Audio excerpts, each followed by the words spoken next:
So I'm getting out about 8 in the morning here, and I could have left a little earlier. The goal being, even though it's a little chilly out, is to use that light, get to town, and get back. And I'm going to the further away town today to get cash out of a machine because I can finally do that for the first time in forever. But as I walk and notice where the light hits the forest in the beginning of the day, I'm reminded of a very important design thing you can do if you own a piece of land. And that is, at the summer solstice and the winter solstice, and both of the equinoxes, to go out and look at where light hits different parts of the land, the earliest and the latest. Now that early light is more important than the later light because it's coming at the coldest time of the day. It's warming things up quickly. And in my climate, we're trying to warm things up. Now, things would be very different if you were running air conditioning and trying to cool things down. That's a different problem set. And there are some places where it's too hot and too cold at different parts of the day or year. So I'm not going to get into those cases. In my case, I generally want to maximize use of that morning light. Now that morning light's going to be a different spot, slightly, in the summer solstice versus the winter, because the sun comes up in a different spot, depending on your latitude. And you can look up your latitude and figure that out. And in my case, I notice the sun hits right away in all this area up here, and it's not hitting quite as much down there, although I'm standing on the wrong side to see it. Anyway, there's a bunch of sun in this area. There's a ridge over there that there's part of it that's not getting any light yet, but gets plenty of light during the day. So this part's easy to figure out. Over in other parts of the land, it's not easy to figure out because the slope of the land is in different directions. So, and then late time sun, do we need to know about that as much? Well, yeah, actually. Like in the winter, the nights are long, and we would like to be outside at a fire pit potentially. We might as well build that fire pit in a spot that gets late day light, so it's light longer. It's just a little extra.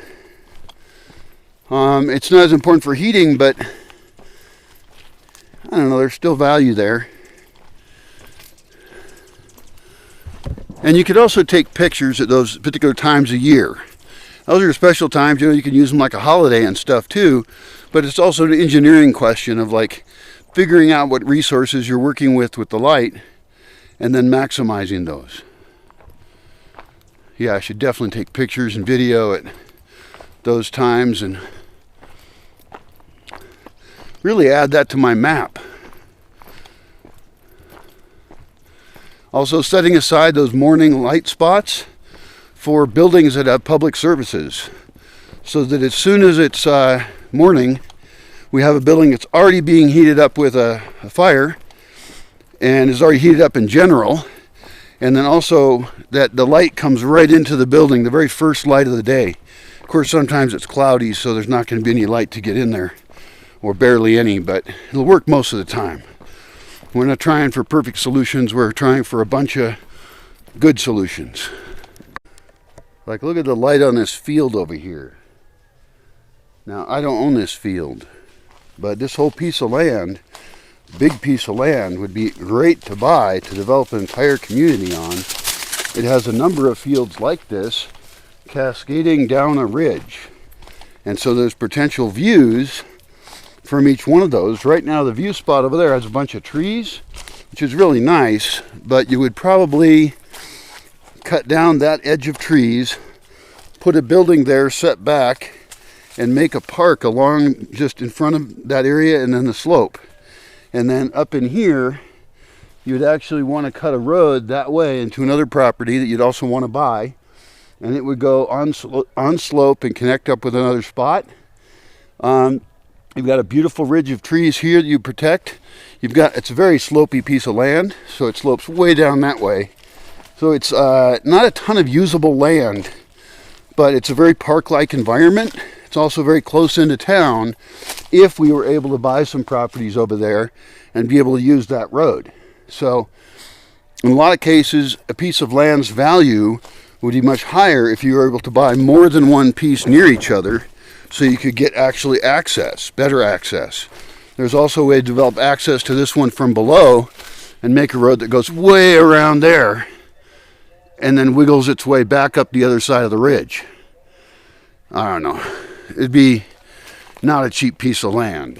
Like, we're talking $1 million or at least. And then, of course, developing a town on it is going to cost you millions more. So, yeah. My role is I can do the design on it. I could do the design now even on various properties around here. And then go to the property owner. Well, I could give them the design and say, hey, would be a great way to develop this land.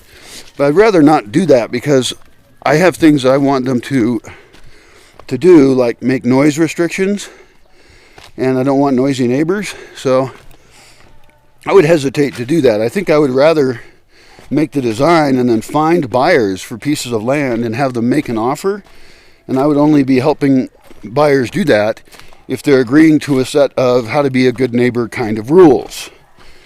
Those are difficult to enforce, and I'd just be setting myself up for conflict maybe.